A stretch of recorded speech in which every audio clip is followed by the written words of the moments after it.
हर हर महादेव। आप सभी का हमारे चैनल में स्वागत है। जय श्री हरि विष्णु। आज मैं आपको श्रवण कराने जा रही हूँ पूर्णिमा का विशेष महत्व और माता लक्ष्मी और श्री हरि विष्णु जी की कथा। तो अपने घर की सुख समृद्धि के लिए इस वीडियो को अंत तक जरूर देखें।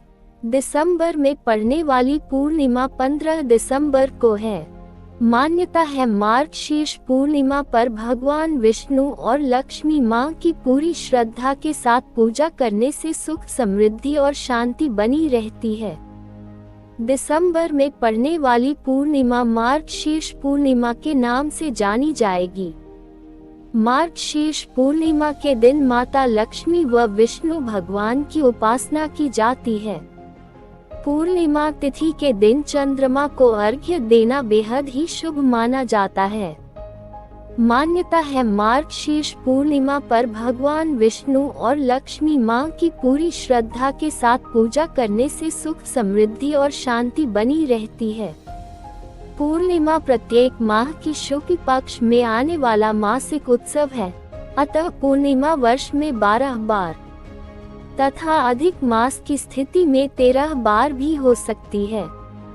पूर्णिमा के दिन हिंदू व्रत, गंगा स्नान तथा सत्यनारायण जी के कथा का पाठ करते हैं। खगोलीय घटनाओं के अनुसार पूर्णिमा के दिन समुद्र में और दिनों से अधिक ज्वार की घटना होती है। चलिए अब मैं आपको सुनाती है सत्यनारायण जी कथा, पर उससे पहले कमेंट में जय श्री हरि विष्णु जरूर लिखिए। एक समय की बात है, तीरथ में शनिकादि 88,000 ऋषियों ने श्री सूत जी से पूछा, हे प्रभु, इस कलियुग में वेद विद्या रहित मनुष्यों को प्रभु भक्ति किस प्रकार मिल सकती है तथा उनका उद्धार कैसे होगा। हे मुनि श्रेष्ठ, कोई ऐसा तप बताए जिससे थोड़े समय में ही पुण्य मिले और मनवांछित फल भी मिल जाए। इस प्रकार की कथा सुनने की हम इच्छा रखते हैं। सर्वशास्त्रों के ज्ञाता सूत जी बोले, के पूज्य, आप सभी ने प्राणियों के हित की बात पूछी है, इसलिए मैं एक ऐसे श्रेष्ठ व्रत को आप लोगों को बताऊंगा जिसे नारद जी ने लक्ष्मी नारायण जी से पूछा था और लक्ष्मीपति ने मुनि श्रेष्ठ नारद जी से कहा था। आप सब इसे ध्यान से सुनिए। एक समय की बात है, योगी राज नारद जी दूसरों के हित की इच्छा लिए अनेकों लोकों में घूमते हुए मृत्यु लोक में आ पहुँचे। यहाँ उन्होंने अनेक योनियों में जन्मे सभी मनुष्यों को अपने कर्मों द्वारा अनेकों दुखों से पीड़ित देखा। उनका दुख देख नारद जी सोचने लगे कि कैसा यत्न किया जाए जिसके करने से निश्चित रूप से मानव के दुखों का अंत हो जाए। इसी विचार पर मनन करते हुए वह विष्णु लोक में गए। वहां वह देवों के ईश भगवान नारायण की स्तुति करने लगे, जिनके हाथों में शंख, चक्र, गदा और पद्म थे। गले में वरमाला पहने हुए थे। स्तुति करते हुए नारद जी बोले, हे भगवान, आप अत्यंत शक्ति से संपन्न हैं। मन तथा वाणी भी आपको नहीं पा सकती हैं। आपका आदि, मध्य तथा अंत नहीं है। निर्गुण स्वरूप सृष्टि के कारण भक्तों के दुख को दूर करने वाले आपको मेरा प्रणाम है।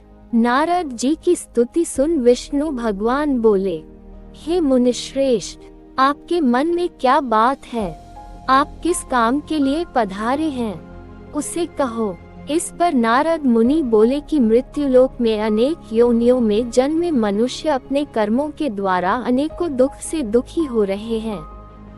हे नाथ, आप मुझ पर दया रखते हैं तो बताए कि वो मनुष्य थोड़े प्रयास से ही अपने दुखों से कैसे छुटकारा पा सकते हैं।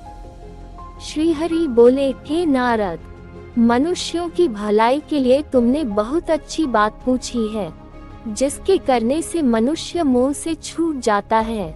वह बात मैं कहता हूँ, उसे सुनो। स्वर्ग लोक व मृत्यु लोक दोनों में एक दुर्लभ उत्तम व्रत है जो पुण्य देने वाला है। आज प्रेमवश होकर मैं उसे तुमसे कहता हूँ। श्री सत्यनारायण भगवान का ये व्रत अच्छी तरह विधान पूर्वक करके मनुष्य तुरंत ही यहाँ सुख भोग कर मरने पर मोक्ष पाता है।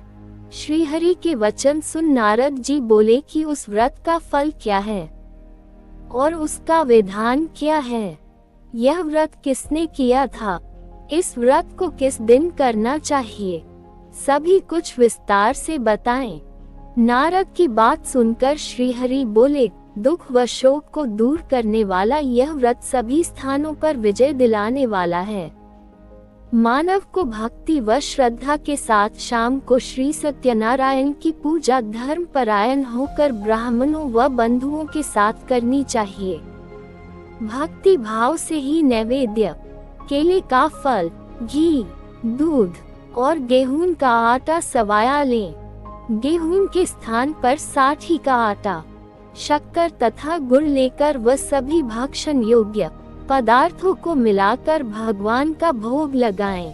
ब्राह्मणों सहित बंधु बांधवों को भी भोजन कराएं। उसके बाद स्वयं भोजन करें। भजन कीर्तन के साथ भगवान की भक्ति में लीन हो जाएं।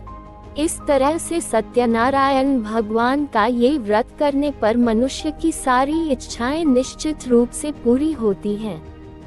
इस कली काल अर्थात कलियुग में मृत्यु लोक में मोक्ष का यही एक सरल उपाय बताया गया है।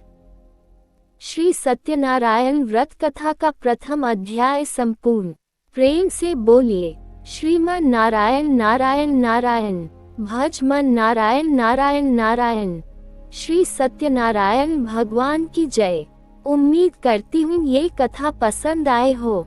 हमारे चैनल को लाइक शेयर सब्सक्राइब जरूर करें।